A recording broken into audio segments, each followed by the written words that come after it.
There was also the way companies had to respond to new realities in terms of business uh, benefits, business value, business revenue, and ultimately business profits. And individuals, the same thing, and small businesses in particular,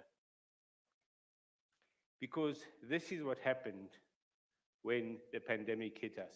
This is South Africa's GDP, and that massive tipping point, which is really falling off the cliff when the first lockdown hit. You literally saw GDP almost vanish, and then coming back to where it was a few years ago.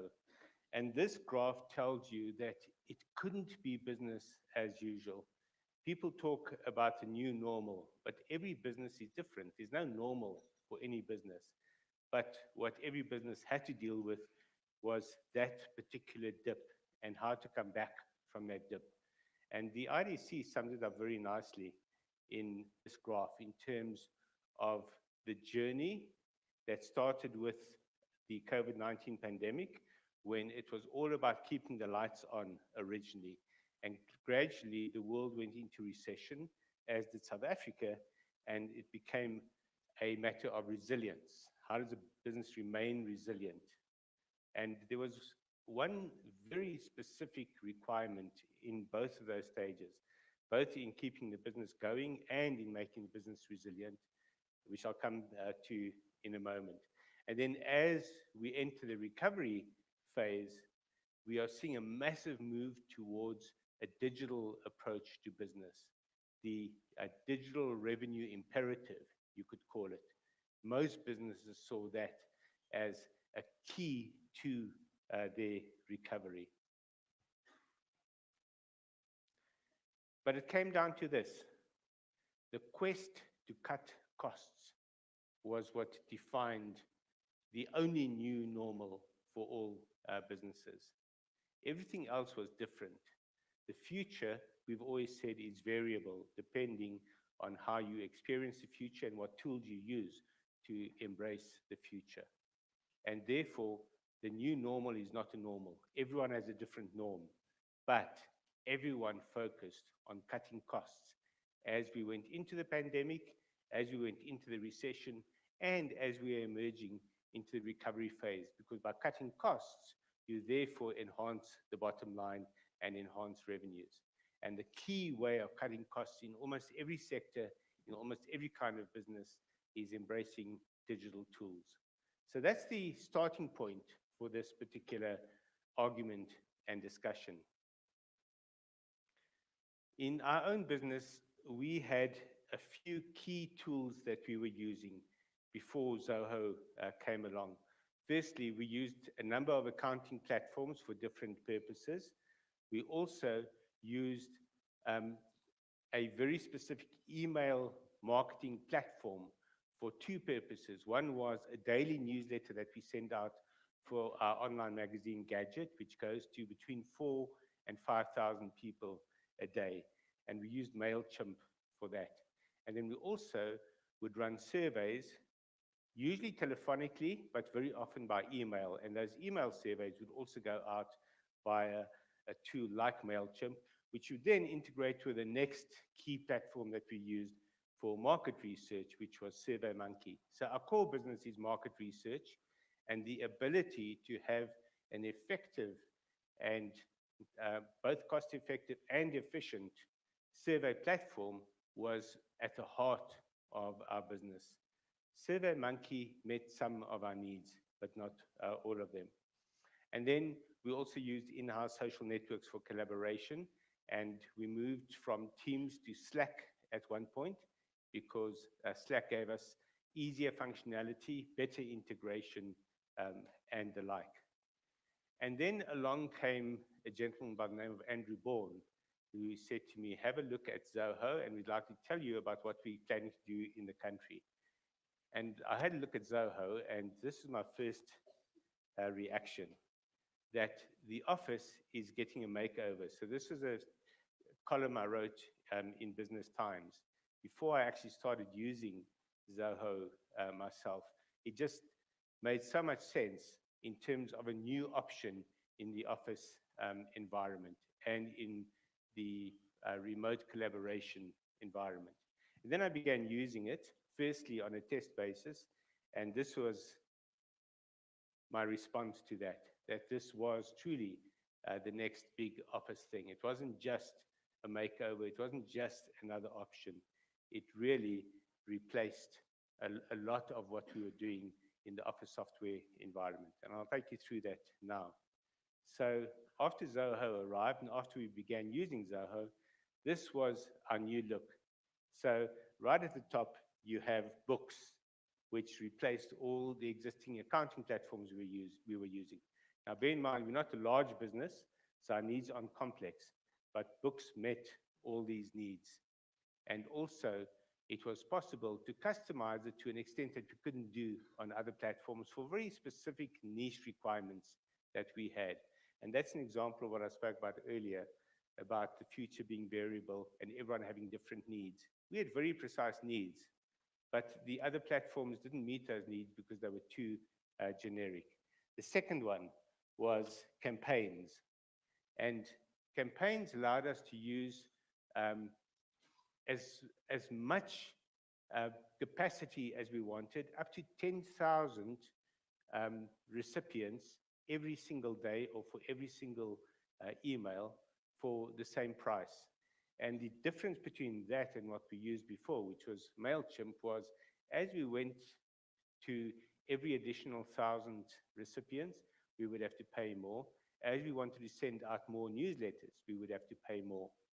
So this is the point where I'd like to make the point that just those first two elements, once we moved to Zoho 1, were costing us less than what we were paying for a single previous platform. But the real kicker was that for that very same price, all of the other features that are mentioned here were included. So Zoho 1 to us seemed like we were robbing somebody. It was an amazing experience, but we weren't. We were paying decent money for it. We bought a few licenses so that we could have multiple people using the different tools. But the key to it from a business point of view was combining campaigns with survey. And survey replaced SurveyMonkey for us very quickly. And now, as opposed to doubling the benefit for the same amount of money, we're now tripling that benefit. And again, it seemed like we were robbing somebody. But the real beauty of it wasn't just the cost benefit, but the integration between campaigns and survey. Previously, we were using MailChimp and SurveyMonkey and having to get the two to speak to each other, which they didn't really. So there was always a workaround. Now they were integrated into the same platform. I know I sound like an advertisement, but we kept telling people in other businesses that we worked with, you've got to have a look at this. This is amazing. And often they would say, no, we're happy with what we're using. And we would say, just have a look and see the benefits of it, because we were seeing those benefits. And then Slack, we then found we could match most of that functionality with a platform called Click. Now, Slack wasn't costing us anything, so that wasn't the cost benefit. But the first three were a massive cost benefit. And then you begin exploring the 40 or so additional applications on the Zoho 1 platform for that same amount of money. It just seemed crazy to us. So just going around the circle, we have Word Drive, which is equivalent to Google Drive and OneDrive for storage, for backup, live backup as you're working. And then the classic Office products, PowerPoint, Excel, and Word, replicated in Show, Sheet, and Writer.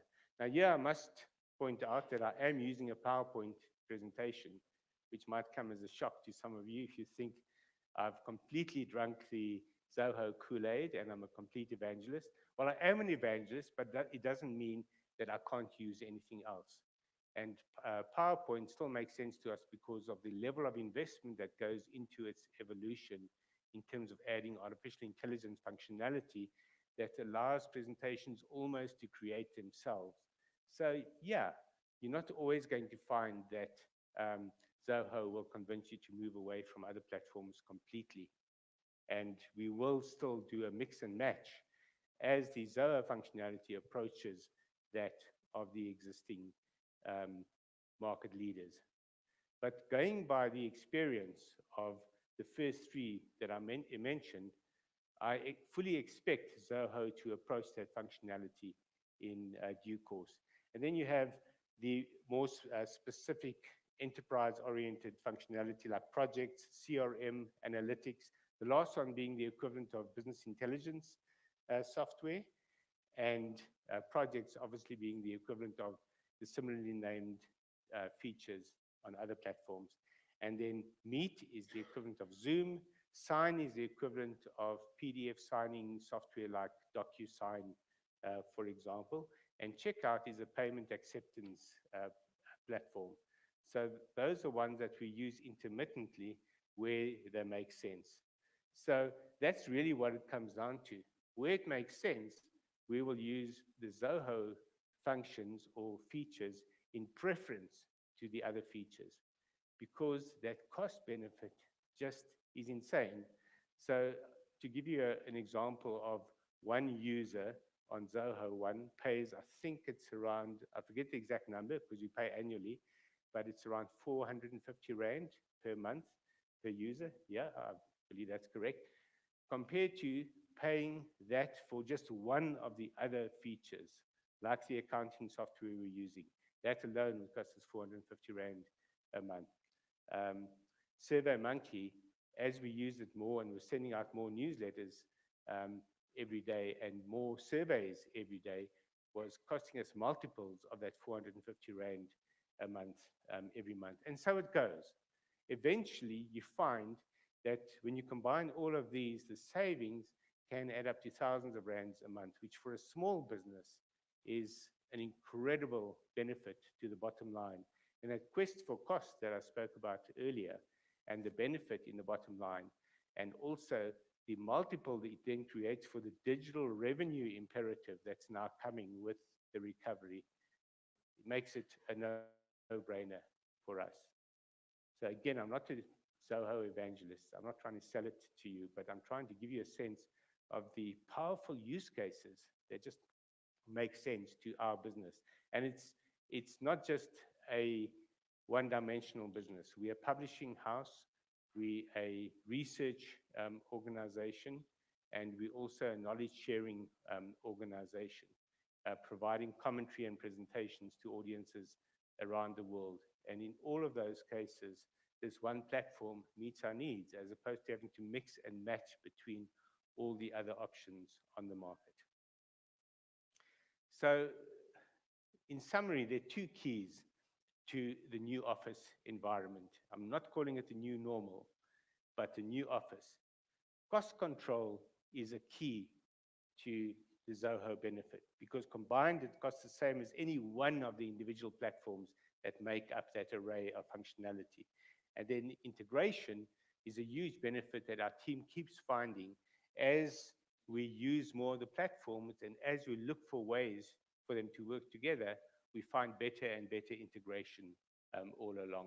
And you cannot find that with the separate applications that you've used in the past. There are three drawbacks of Zoho One. The first is convincing our strategic partners to use it. So in one specific case, we work with a call center that does outbound telephonic surveys for us. And they use SurveyMonkey still. And when we have a look at the functionality of the surveys on SurveyMonkey that they've put out there, they do it telephonically and then they record the answers in SurveyMonkey. We just cannot find the survey logic that's required.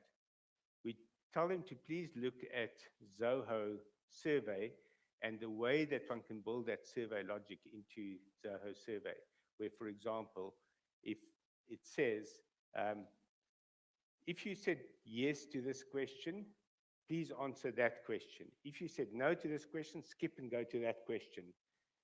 SurveyMonkey has a version of that functionality, but it's a workaround. You've got to make it work for you. Whereas with Zoho, survey, it's automatically built into the system.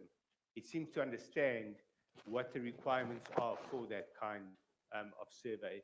You would think a company that focuses only on surveys would also have that functionality, but for some reason, they are still way behind. And Zoho just seems to get intrinsically what the needs are of the users of that particular platform. But we haven't been able to convince that particular partner because it's what they've always used. They've used it for the past 15 years, and they're used to it, and they don't want to change. Eventually, as the quest for cost truly comes home to them, they'll start exploring more vigorously what their options are, and they'll simply have to retrain their people. Not that there's a lot of training required, but that mindset has to change. And that's the second drawback, the tried and tested mindset of clients. In other words, it's tried and tested. It's what we've always used. It still works for us. We can afford it, so we're not going to change it. And that tried and tested mindset is what holds people back from the digital revenue imperative, because it means you can't take advantage of the new platforms, the new functions, and the new cost models that are available out there. And that's something the pandemic has also changed dramatically, is the cost structure of software services. And the mindset of people who've always done things in one way is the one holdback to benefiting from the digital revenue imperative. And then finally, there's one thing that Zoho One and Zoho Software cannot give you. Please, I hope you enjoyed the coffee during the break, and I hope you'll enjoy coffee after this session as well with your lunch. Once Zoho One can download coffee, then everyone else is dead in the water. So Andrew, that's your next challenge. Thank you very much. Thank you very much, Arthur. We really appreciate that. So actually, we're going to have a panel discussion coming up next, but before that, we've decided to do a bit of a spot prize. I believe, Deandra, you should probably have it, yeah? So it's a 250 Rand Take-A-Lot voucher and a book, bestseller book. And the game that we're going to be playing is Heads or Tails. So I don't know how many of you have played this game before, but what it requires you to do is stand up, and then you choose either heads or tails. I flip a coin. If you've chosen the wrong one, then you have to sit down. The way that you indicate what you've chosen is by either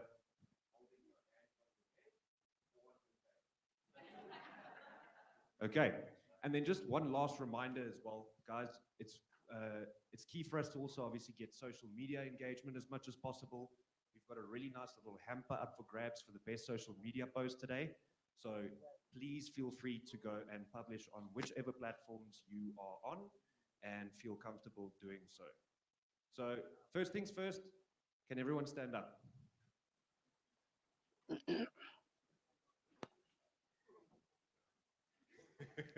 See some people already choosing. Okay, so everyone make their decision, heads or tails? Okay, let's see. Heads. All the tails sit.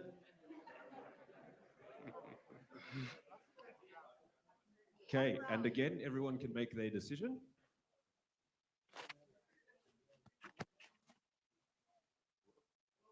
Heads again. Sure, we've actually got quite a few left. Decision, heads or tails? Heads again. Who would have guessed 3 in a row?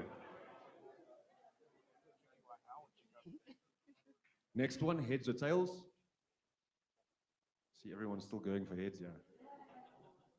4th time lucky. Tails it is.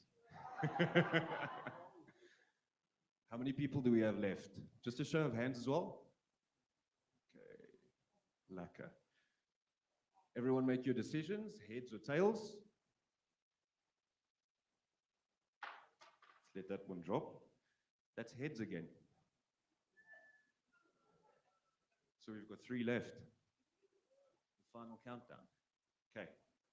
Last one, heads or tails? Let's see if this is the last one. Good balance. Tails. 2 left. 2 left. Okay.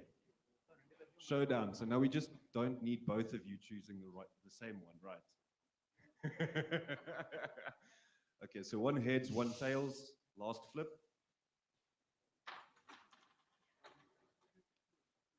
Tails.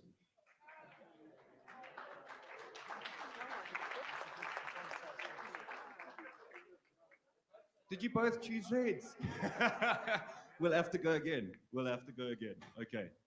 Heads or tails?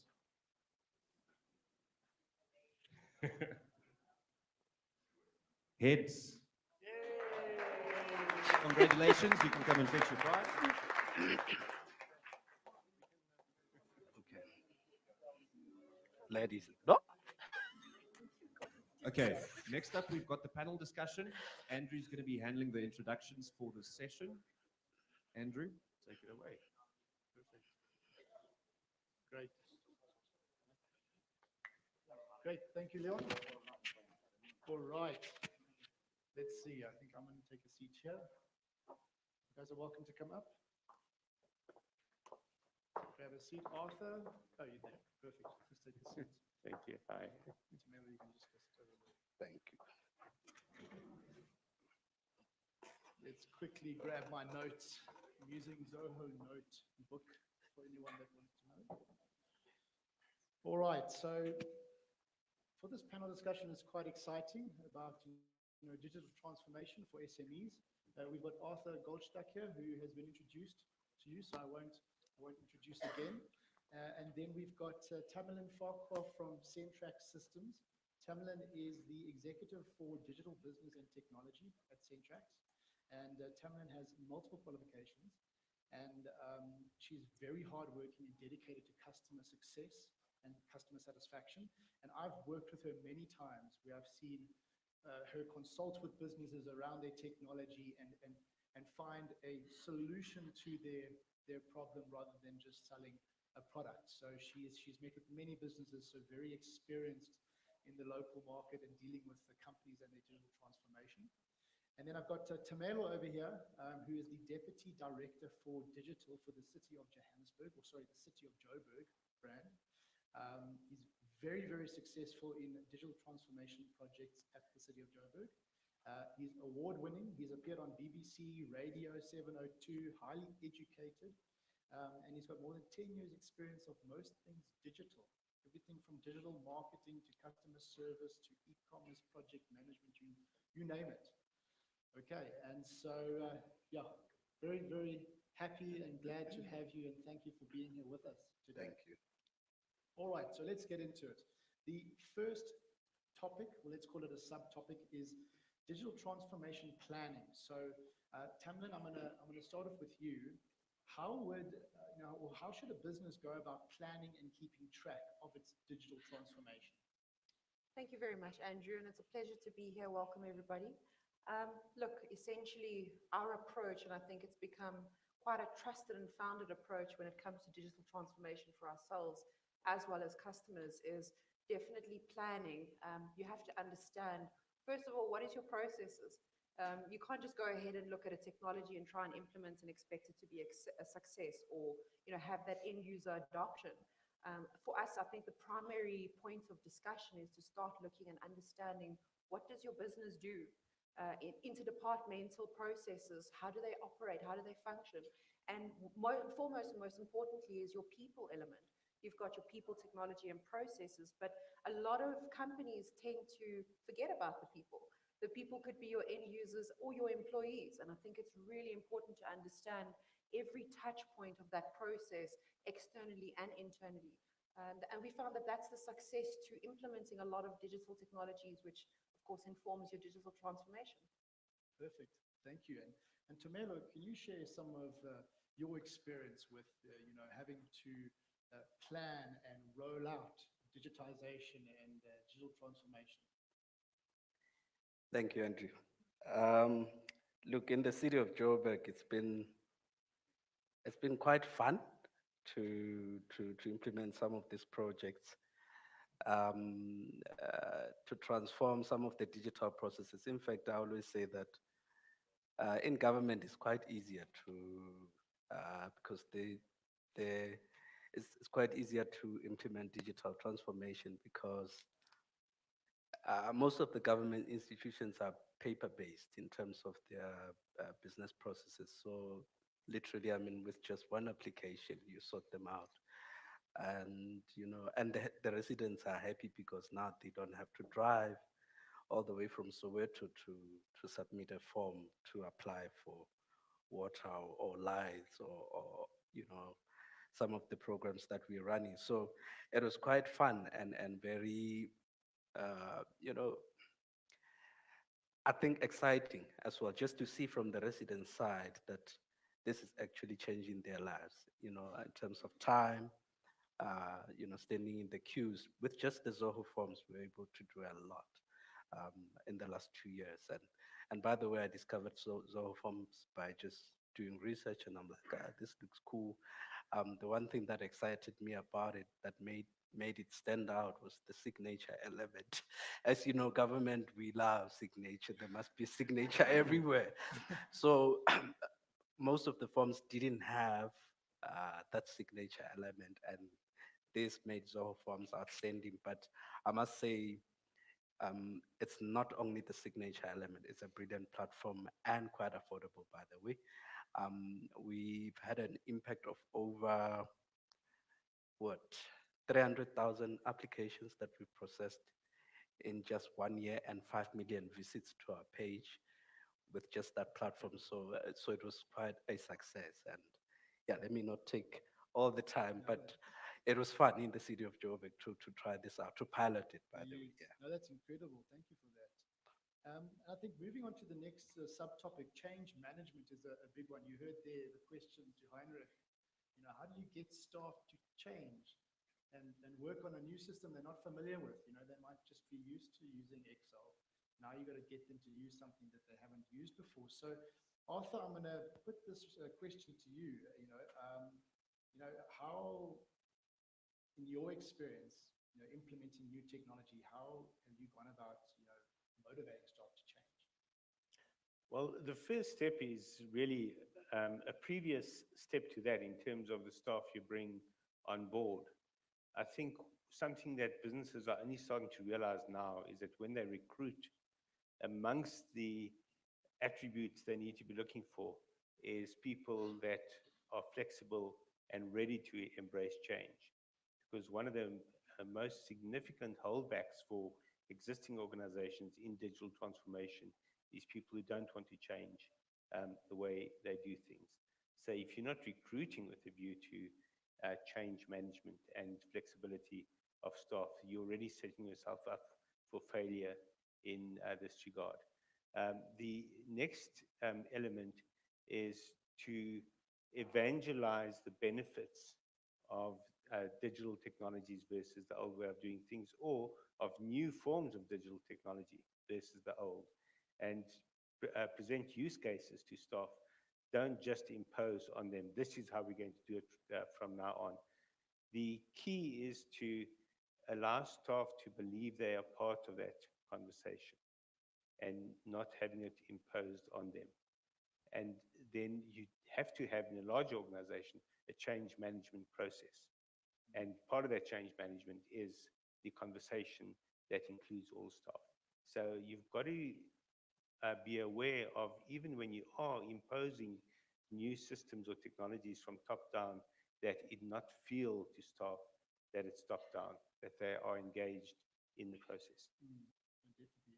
And Tamlin, you've helped companies implement Zoho, and you've also helped them with training and having their staff, adopt the new technology. What's your experience been like?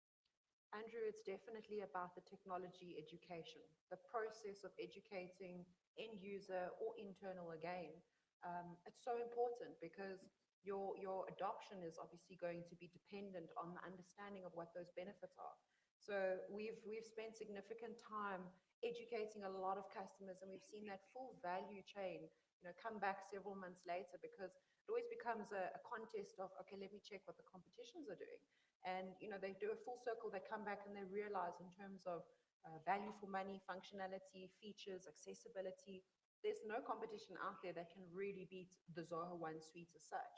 So for us, it's really about education, getting those users to understand what they're going to benefit from. And it really ties back down to, what is your process? Let's understand your process. Then we meet the value of that technology against your processes. Definitely. And Tamelo, tell me, the city of Joburg, how's it been getting and motivating the staff to use new technology? Yeah, well, I guess COVID-19 has helped us in that regard. Maybe that was one of the upside of COVID-19. As you know, in government, we have what we call community meetings, very important, and it was very difficult to have those because of the lockdown restrictions, etc. So when we were looking around to find a platform where we could be able to allow residents to submit their inputs and comments into the process called Integrated Development Plan to allow development projects. And so we needed a platform that could do that process, be the middleman, capture the data, store the data, analyze the data for us, and assist. And Zoho was brilliant. And we just plugged it, obviously, and put it up on the website, started, advertising. If you're not able to make the meeting or you're not able to join the live stream, here's the link to submit your comments and input. And to internally, yes, surprisingly, we found our colleagues to have been flexible and able to embrace the change. Maybe they were under pressure to do so because they had no other choice. And obviously through piloting, we were able to evangelize and campaign and show the benefits of the platform through the process the colleague was referring to as evangelizing um, um, to the colleagues. But through piloting, we're able to show the results and the impact and the benefits long term in terms of storing data. And I was saying to our colleagues, in the last 20 years, we don't have a single meeting with the residents recorded anywhere because we're using the paper, and the paper is sitting on a colleague's desk, or that data is sitting on a colleague's computer. And if there's fire, that data is gone. But in the last 2 years, we still have all the comments that our residents have made stored somewhere, and they can be accessed anytime. And that can guide the budgeting process to say, okay, this is what the residents in Soweto or in Midrand said about their areas. And we are able to then say, okay, maybe we should allocate more budget in the north towards potholes, or in the south towards water infrastructure. So these platforms are quite brilliant because then in terms of storage data versus the traditional way of capturing data and storing it, the data is always there and accessible. It doesn't go when you reside. So thank you. No, perfect. Thank you. I think the common thread there, like Tamela said, you need to be an evangelist. You need internal staff also to be, I would say, I always talk about the influential staff in your business. First, get them involved, open dialogue, talk to them about how the technology is going to save the company costs, how it's going to benefit the staff. I know Andrew spoke about sales staff. You want to make sure that they can see how it's going to make their lives easier. So I see that common thread through there, but thank you for your comments on that. All right, the next one I'd like to speak about is employee experience. Arthur, I'm going to put this one to you. How should businesses make sure that staff have a great employee experience with the technology and tools that the company provides? Well, leading off from the earlier comments I made, the one thing that you can do when you introduce new tools or want to introduce new tools is involve employees in the process of selecting those tools by having them evaluate a variety of alternatives. If you are convinced that you have the best tool for the job, then put that to the test and have your staff actually test that tool plus alternatives and let them feel they've made that selection. If it really is the best tool, they are going to select that particular tool. But then once you actually have the technology in use, it's important to show how it's benefited the particular role or the particular customer. I think it's one of the topics you want to come to, but if you have customer delight as a result of using particular tools, then that filters down to your staff using those tools because they feel validated when they get great feedback. So that also then applies to the internal experience of using the software. If they are using it well and effectively, then they need to be told. It's amazing how few companies understand that their staff need positive reinforcement all the time. And that is the key to enjoying the technology they use, is to have that kind of reinforcement, have praise, have perhaps their performance indicators benefit as a result of them using that technology effectively, of course. But it does come down to KPIs, key performance indicators. Sometimes, for example, we've seen in school environments where they've tried to impose digital teaching tools, and old school, no pun intended, teachers who resist the new tools have to be almost forced into that process by including it in the KPIs. Now, that might not be a great staff experience if you're forced to embrace certain tools in order to meet your KPIs, but it certainly becomes beneficial to the ecosystem as a whole. And once the ecosystem benefits and you can show that the ecosystem is benefiting, in that particular case, your stakeholders include the students and the parents. If they are delighted with the outcome and that is fed back to the staff, then that gradually brings them into that new world as well. Perfect. And so the direct kind of comparison then would be, the customer experience. So the employee experience filters to the customer experience, and Exactly. of course it can filter back. So let's talk about customer experience. Temego, I know your customers are more like the residents. I know you've also done some recruitment. What's your experience been with trying to build a really good customer experience for the people that use the technology? Yeah, well, for our residents, they've always, the environment had changed already around them, that they could transact in their homes with the different banking institutions. But when it comes to government, they have to drive all the way to wherever to be able to engage. And to do what just Zoho Forms could do would cost us billions, by the way. And this is what I always find funny in government, that these technologies are easily out there. I mean, just, well, I do a lot of 3 hours at least a week on video research. Um, I mean, if you jump onto YouTube and just Google top some of the smartest forms, these things pop up, but you find our IT departments are not aware of these things, or maybe there's preference toward just going to towards a bidding process and expensive projects. But for us, we found that this was more cost effective. We could literally buy the thing, plug it immediately, easy to learn. Even when we were transferring the skills to our colleagues, it was just easy to learn, drag and drop into how you want to design it.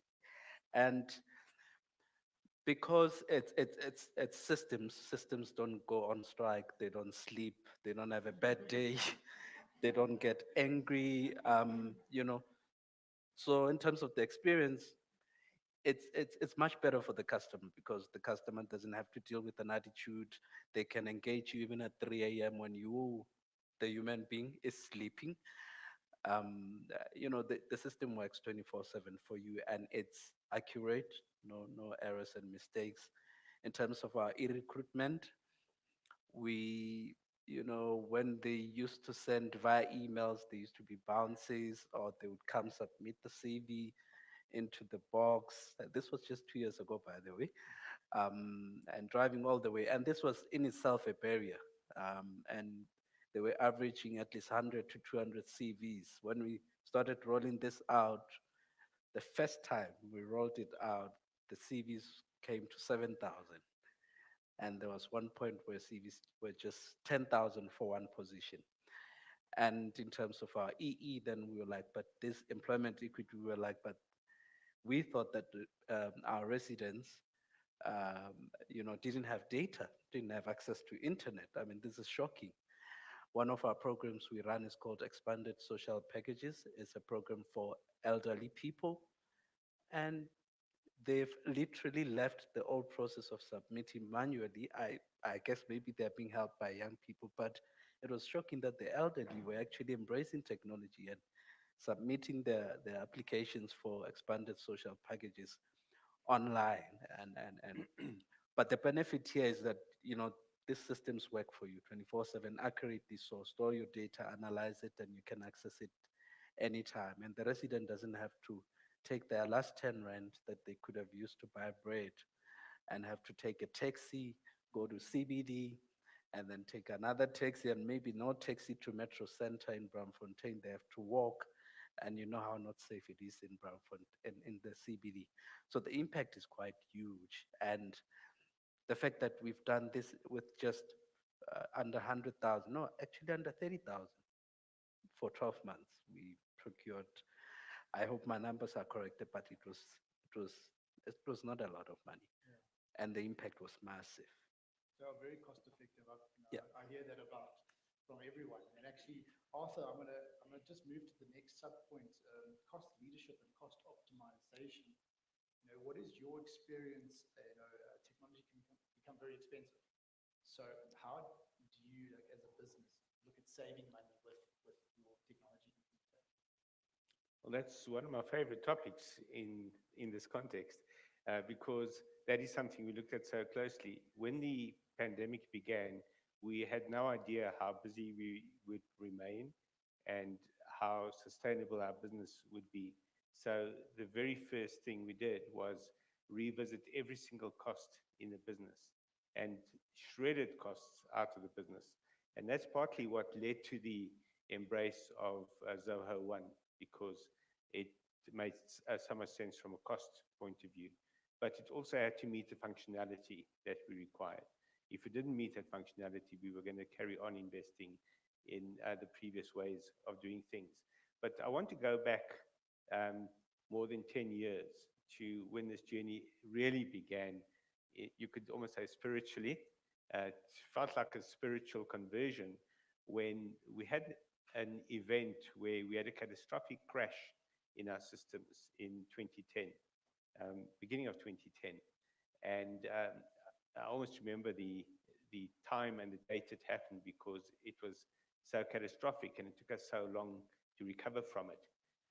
And that was because we were backing up all our systems at the end of every day. So we clearly were not fully digital and we were not fully embracing the cloud. But that incident convinced us that we had to move to the cloud. We had to become fully digital.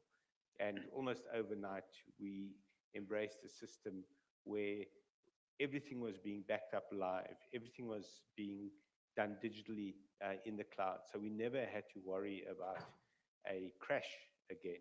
Of course, we had to then take things like security, cybersecurity, and protection of our systems far more seriously. But as long as you embrace best practice, that works. But what that highlighted for us was the cost of not looking after your systems adequately. So the very first cost issue was the cost of having to repair the damage of not being digital or not being compliant with the need to be able to recover from a disaster situation instantly. So as I say, it took us quite some time.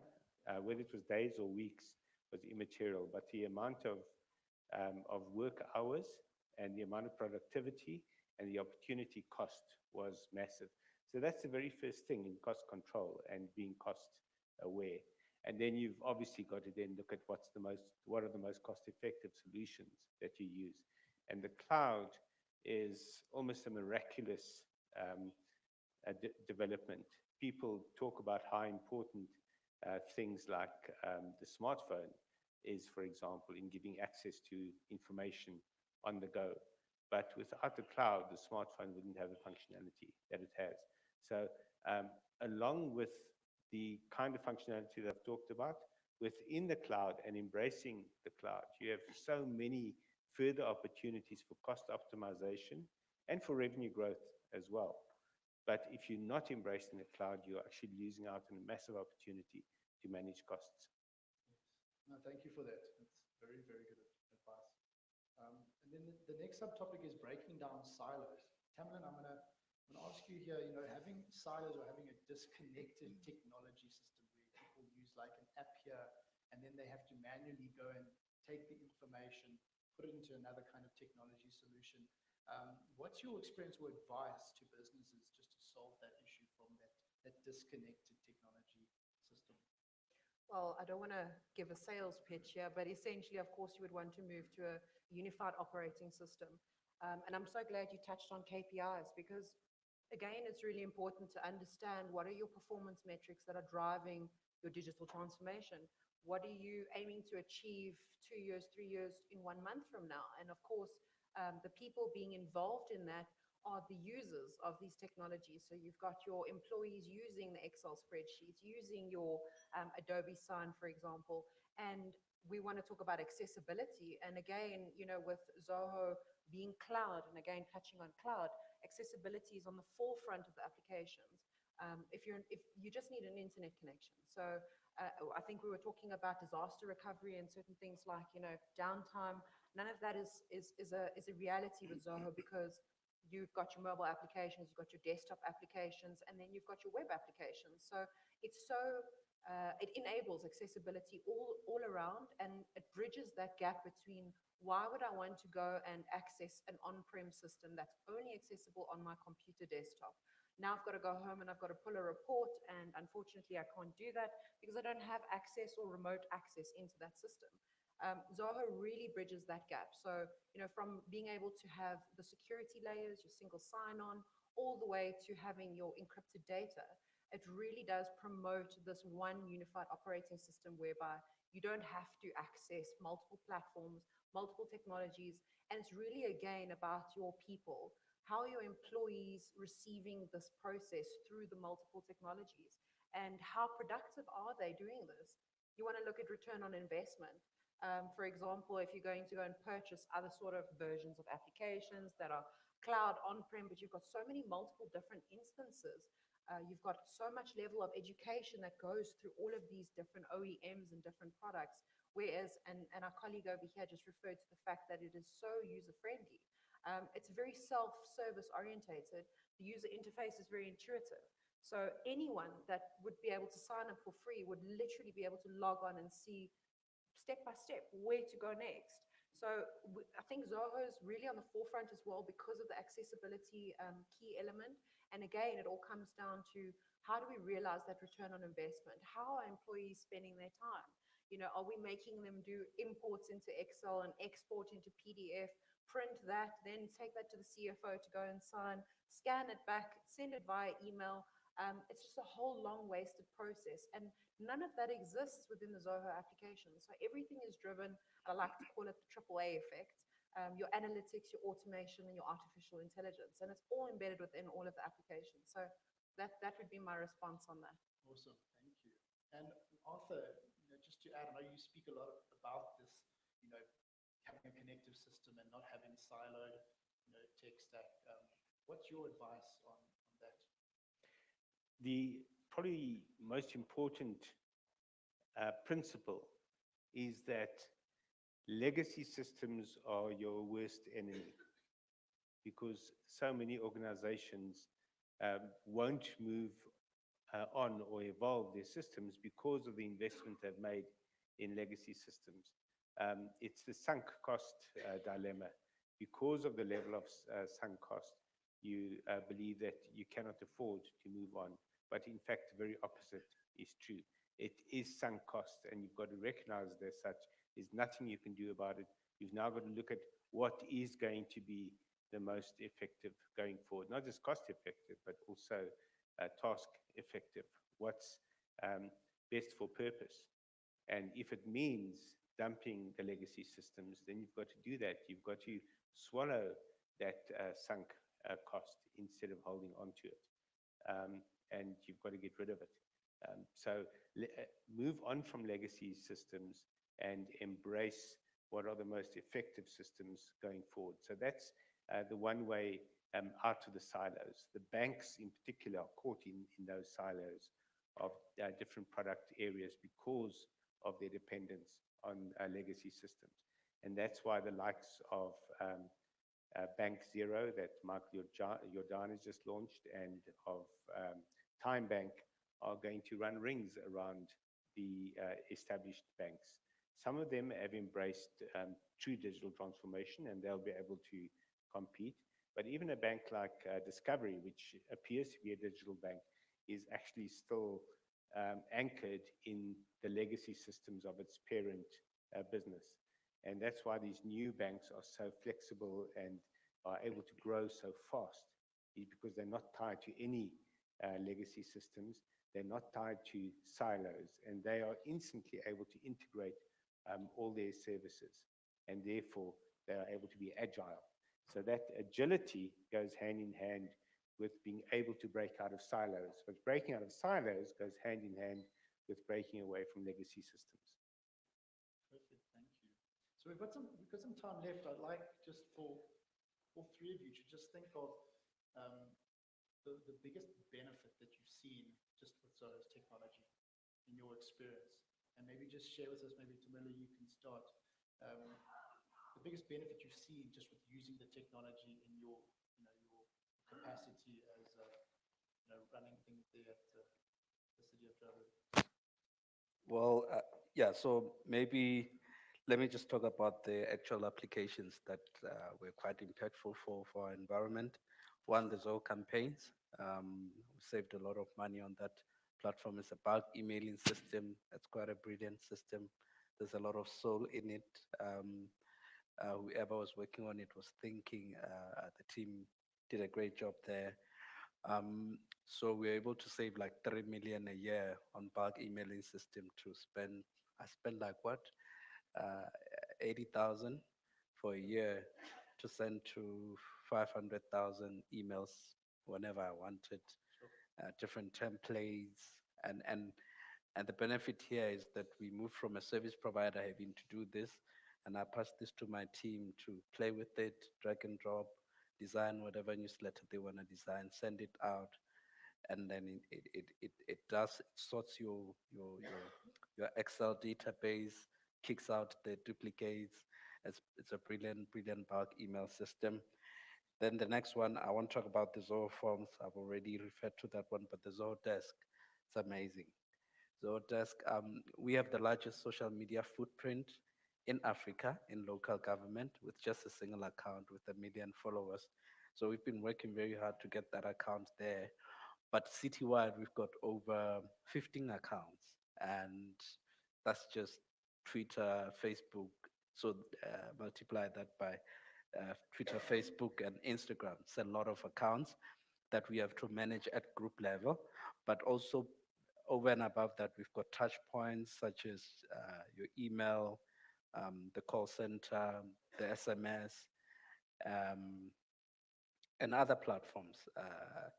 But the Zoho Desk, because it's able to then take traffic from your email, from your chat, from your website, from your WhatsApp, from your um, Twitter, Instagram, Facebook, etc. And it sorts that data, and it's using keywords. Then it will route that traffic to the specialized officers on the platform. So as part of removing those silos, we took our 20 social media officers citywide, put them onto one platform, Zoho Desk, and it captures the traffic, then it finds on the system who specialized in potholes, who specializes in and traffic lights, and then sends that data, but it also analyzes the agent's ability to respond, the agent's whole time, and also it has a knowledge base where it can obviously some of the redundant queries it can respond to. But also when the agents are responding using AI, it's able to check what did the other agent say when they were responding to a similar query, and then it can prompt you if you want to use the same query or not. Um, hey, it's a brilliant system. I mean, if I could, I would work for Zoho for free, but just to say thank you guys. I mean, you have helped us. And in government, I can tell you, it will save residents a lot of money, billions, by the way. As our colleague was talking about the legacy systems, oh my God, in government, it's a problem. It's a problem. I don't know. I don't even want to talk about the names, but we are stuck with SEP for a very long time. And, you know, the development is quite slow. And this was like, a savior. But we still stuck with, and talking about legacy, maybe I don't know if our IT, and it's not just IT in government, all over, whether they're struggling to move towards no code, or they think no code will make them feel inadequate in terms of coding, or they'll lose their coding skills. But there's that we have to take. One time we took 5 years, by the way, to just do one website. And then on the Zoho platform, I could do a website in like, what, 3, 4, 5 days, drag and drop, done. And that five years cost us a lot of money.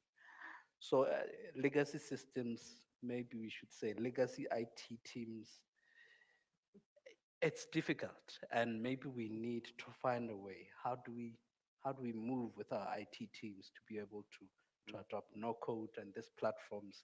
We don't have to code everything. We don't have to really reinvent the wheel. I mean, build from scratch. We can literally just plug and play, and most things can be resolved with what Zoho has. Even outside of Zoho, there's a lot of plug and play platforms. Perfect. Thank you so much. That's great for everyone to at least hear this. They're also sharing with the benefits of Zoho. Yeah. And Tamlin, your experience, what's your favorite part of Zoho, if you can find one? It would be difficult to summarize it to one isolated sort of benefit as such, but I definitely think, I want to talk about the suffix, the ilities, scalability, flexibility, accessibility. This all speaks to what end users would experience anytime they transact on the system. And I'm so glad that we touched on, low code, no code, because again, you don't need to be a developer, you don't need to be a designer. We were just discussing around how you could design campaign templates, beautifully branded, call to action driven. All of it is embedded for the end user to not really have any skills. So for me, I think the biggest benefit that I've seen my customers experience is they didn't need to have any skills. It wasn't a prerequisite before accessing the system. And again, on the scalability front, you'll find CRM, for example. We've seen, Andrew, with regards to the different types of verticals you can deploy CRM for, it's quite phenomenal how, you don't see that scalability with your competitive products. You can take the CRM and you can utilize one module, or you can utilize all of them, or you can create your own modules. And then again, behind that is your workflow automations. And I think the automation front is where, we feel we specialize in, because we've seen so much powerful automations that you can really pull, and it pulls from one application to another.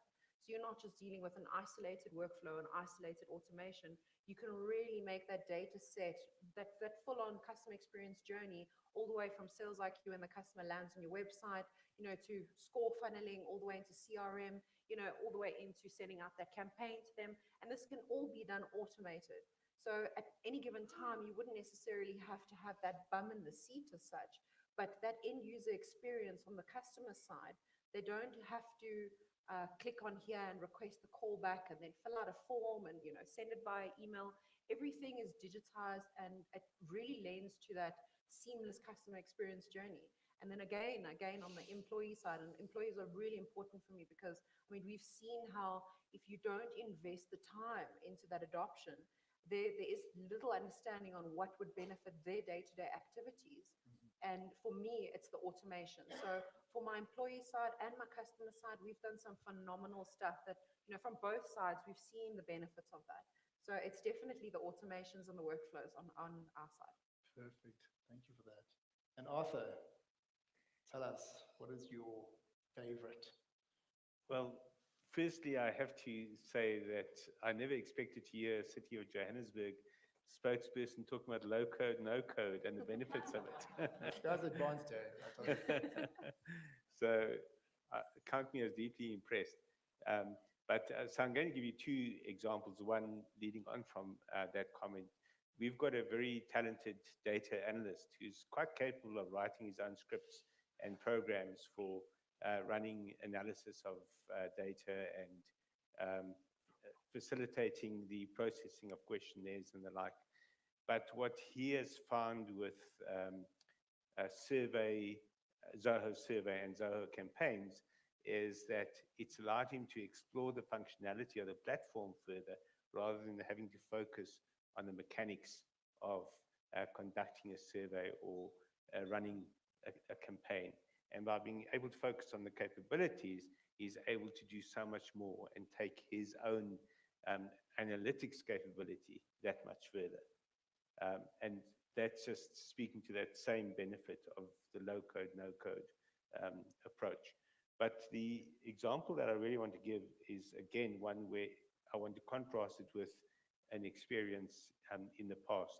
So when we did our first major survey among small businesses back in 2003, we surveyed 6,000 businesses. It cost us hundreds of thousands of rands to do it. And it took us something like 4 months to conduct the field work, and then a further a month or so to collate and analyze the data. So a 6-month project that was hugely powerful. It, in fact, put our SME surveys on the map at the time. So I've never regretted what we did. But to contrast that with what we are able to do now is like it's a galaxy far, far away. This truly is Star Wars experience, what we're having now. So the most dramatic example is a project we did for eBay, where we surveyed 12,000 people, and it was 2 different groups of respondents. One was small businesses selling, and the other was consumers buying on the platform. And because of their vast reach and their vast registration base, they were able to reach that audience very quickly. But the key for us was how quickly we could get a viable response out of their customer base, and also how quickly we could analyze it. And it almost sounds like a made-up number, but the 12,000 people we surveyed took 3 days. The basic data out of it in terms of the instant analysis took 3 hours. Oh, gee. So in a week, we were able to do what previously had taken us 6 months, and the cost was a tiny fraction. In fact, the direct cost was that 450 Rand or 900 Rand a month we were spending on Zoho One. So I cannot think of a better example of the dramatic transformation of our experience of conducting our core business. Perfect, thank you. It's always great to hear that the exact personal experiences that you guys have experienced, and for everyone to hear it here today. So I'd like to thank you so much for joining us for this panel discussion. And if everyone, we can just give these guys a round of applause. Perfect. Thanks. I think Leon will then be introducing Goyle. Hello.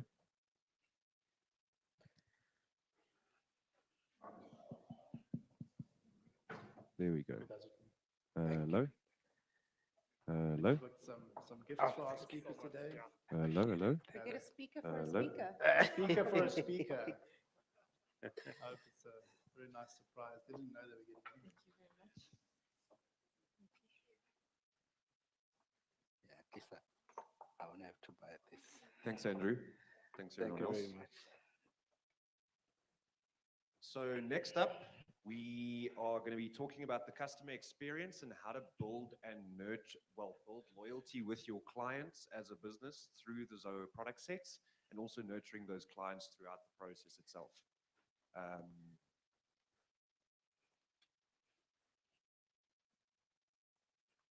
I have to hold on.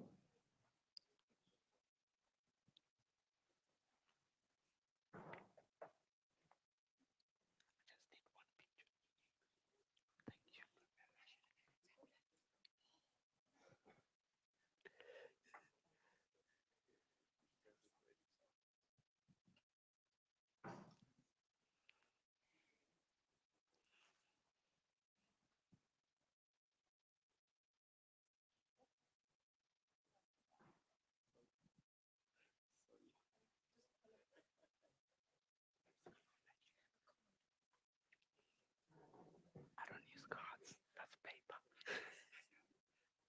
I'll give you my Great stuff. So on the stage here with me is Gwil Peruka. He's actually just recently immigrated to South Africa. He's working out of the Cape Town office. And Gwil has actually been part of the Zoho team for, I think it's over 10 years now, or in the IT industry. Yeah, fair enough. And he is exceptional on any calls with any customers. He always has the correct answers, and I have to say he's saved me quite a few times. So thank you, Gwil.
we will see how the customer, tries to reach us and how we're going to handle them when they try to reach us.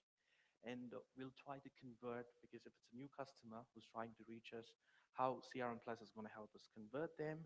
And we'll also look into how we're going to, follow up with the customer and win the deal.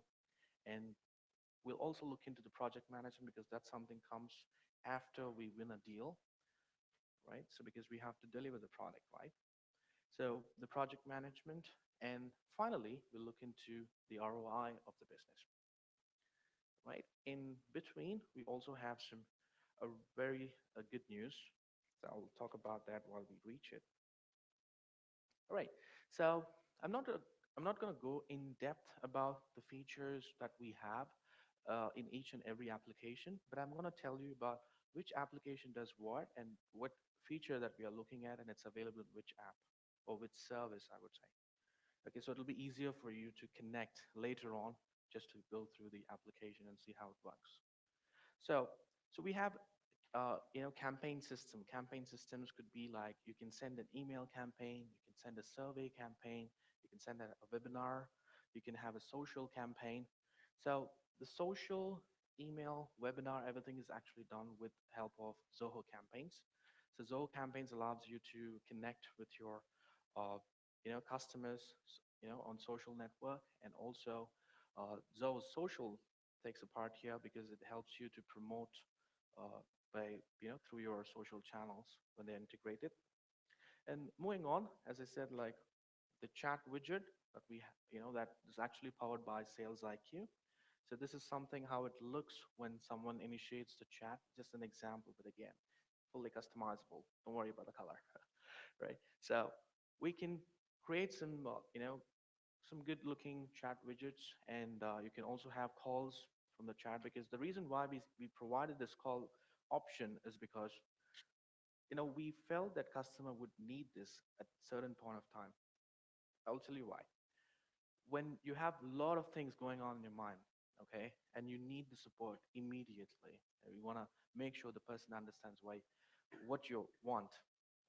Chatting, sometimes you don't feel like, you simply ignore it. You just close it, and you say like, I'll get back when I feel like. Right? It happens with everyone. Even it happened to me. Right? But what happens when we say, don't worry, customer, you can simply call me. Just click on the call symbol, or I can call you right away if you're okay. Directly we can call, we can talk, get the information, and we can have the conversation closed. And once the conversation is closed, we don't have to worry about updating the information in different applications, because what you do in Sales IQ gets into CRM under the same contact. So you can see the customer's contact information, the emails, the conversation that we had.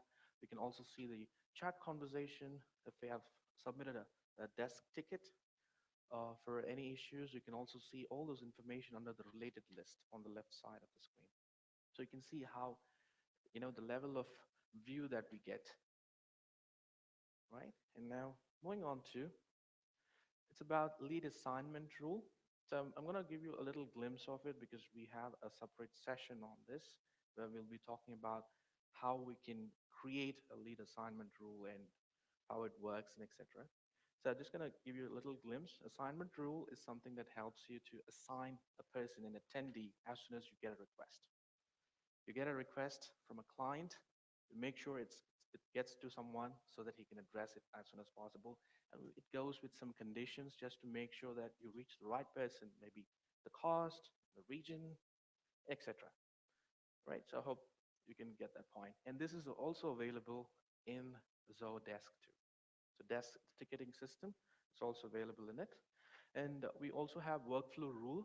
So most of the people are quite familiar with workflow rule nowadays, because it has actually reduced a lot of manual work.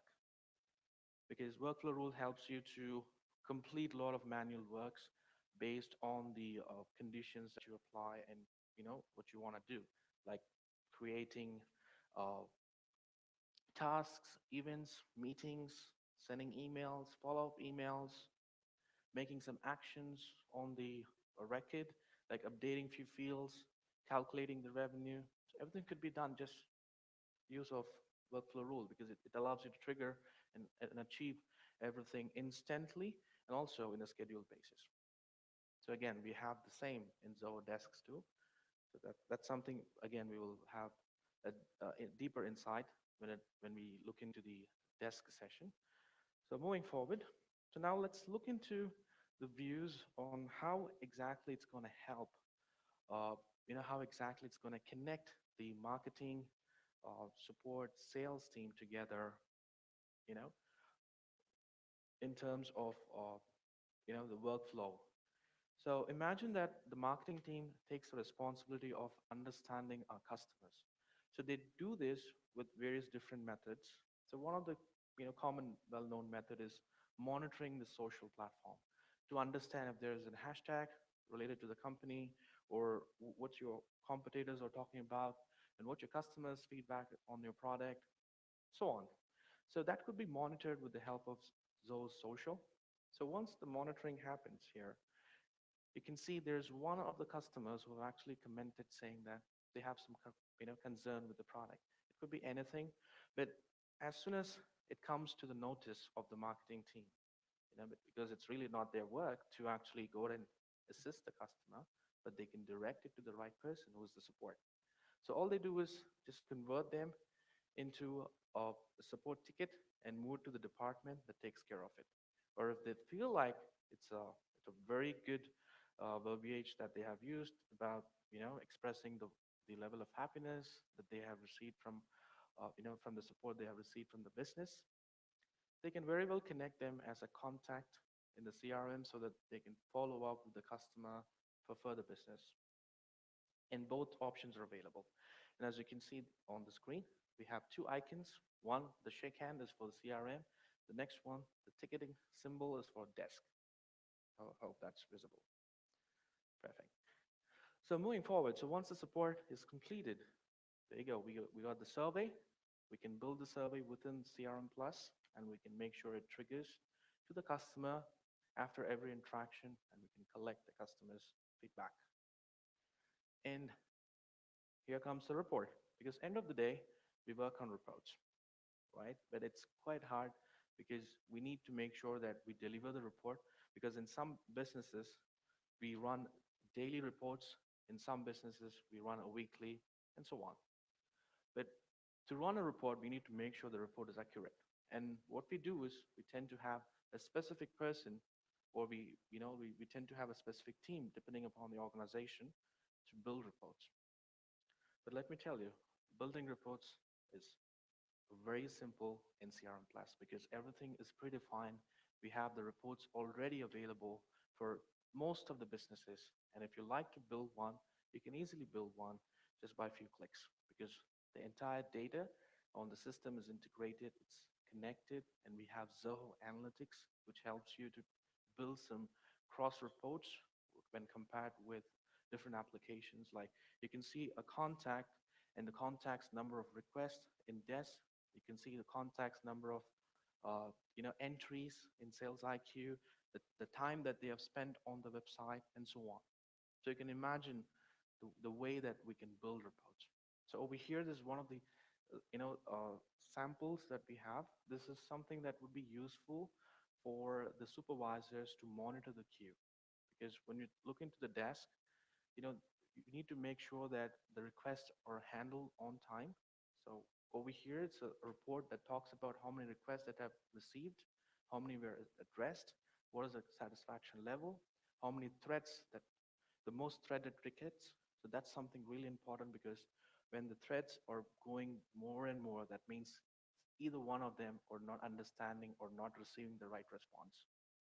So that's where the supervisor has to step in, understand what's going on, maybe probably give a feedback to the support person, or probably take up the request and call the customer and get things addressed. Right? So now, as I said, the good news is CRM Plus is powered by Zia, our artificial intelligence. So let's see what Zia has for us in CRM Plus. Right, so Zia, so the feature what we're looking in is called ASAP. ASAP is a feature that's available in Desk. This can be integrated on your website for self-serve options. So something like a chatbot, you can configure it, but you'll know more about this because Judy is going to take an in-depth session on that part today. All right. So moving on to the next feature is about Zia helping the support. You heard it right. Zia helping the support. Because most of the time when we talk about, Zia, we only talk about Zia helping the customers, Zia doing this for the customers, Zia gives this for the customers, that and all that. But over here, let me tell you, Zia also helps the support to make sure they provide 100% quality support. Because as you can see in desk, as soon as the ticket comes in, what Zia does is Zia goes through the tickets and understands what is the ticket all about based on the subject, based on the content, and it tells you, it suggests you that go with this solution on the article that you have on the system. And not only that, Zia helps you to identify the customer satisfaction level based on the words that they use. So the person could be really prepared. Now you can see how easy it would be for a support person to address a request. Because when he knows so much of information about customer, he knows how to change the tone, how to write the email. If it's like an angry customer with a lot of blah, blah, blah, he knows that, okay, as soon as he sees the request, even before opening it, you see the symbol says that customer is not happy. So he can be prepared and he can start responding to it. Or maybe the supervisors can take the initiative of addressing, unhappy customers. And that way, we can make sure we satisfy or provide what they need. So going forward, we have the best time. Is again in CRM. CRM helps in CRM for the contacts. If you want to reach them, Zia helps you with the best time. It's a kind of a calculation that goes through, but we'll look into that in depth in the CRM session. So where we'll walk through about the touch points that is actually considered in order to pick the best time for the contact. Right, so with that, we also get sales prediction. So it makes the salesperson's life easier because he knows, like he can be aware of which deal is going to be closure, very soon or in a week or a month, something like that. And finally, again, analytics. So now, analytics is something that Zia can help us with too. So if you want any report, you don't have to depend upon anyone. You can simply ask Zia, and Zia can help you build reports for you. And this is something that we are looking at in Zoho Analytics. Right, and all this, again, is possible when we have a unified user interface, which has all the applications that is needed to handle sales, support, and marketing. Once again, it's CRM Plus with 9 apps in one UI. If you have any questions about CRM Plus, like maybe after the session or maybe once you go back home, you can use our support email ID, which is za-support@zohocorp.com. And right, so that's about it, the session. Thank you so much. And if you have any questions, you can let me know. Thank you.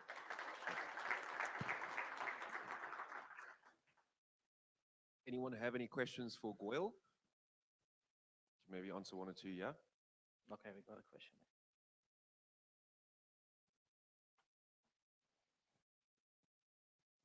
Hi, thanks for your presentation. We spoke about Zoho One earlier, and this is a unified interface, it seems, for CRM Plus. Is it possible to access this unified interface through Zoho One, or is this a separate product?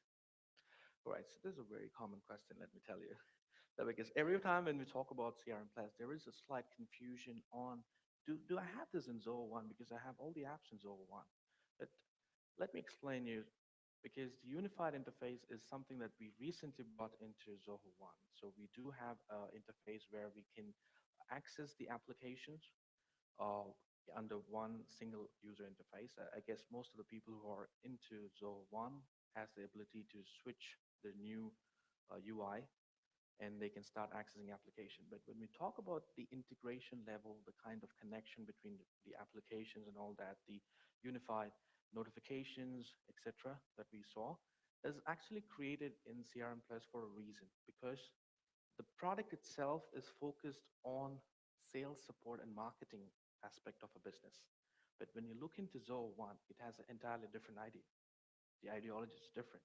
So comparing both, I would say it doesn't match because it has two different ideology. But yes, to answer your question, we do have user interface in Zoho One. Any other?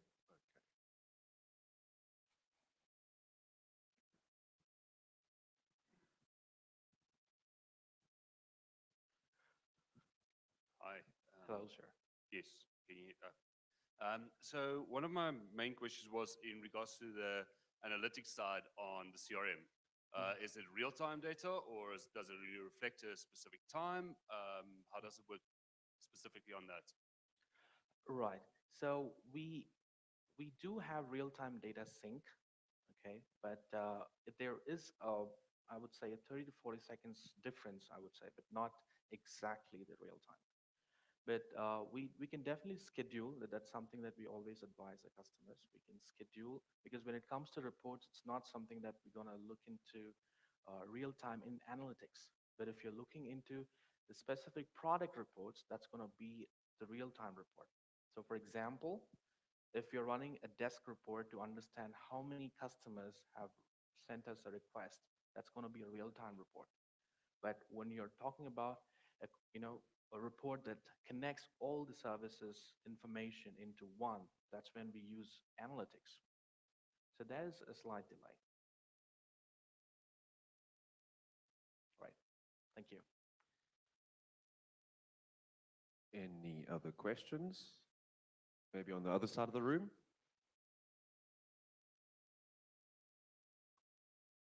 Okay. No questions. Looks like that's it for now. Thank you very much, Coyle. Right. Appreciate Thank you your all. time. Thank you for your time.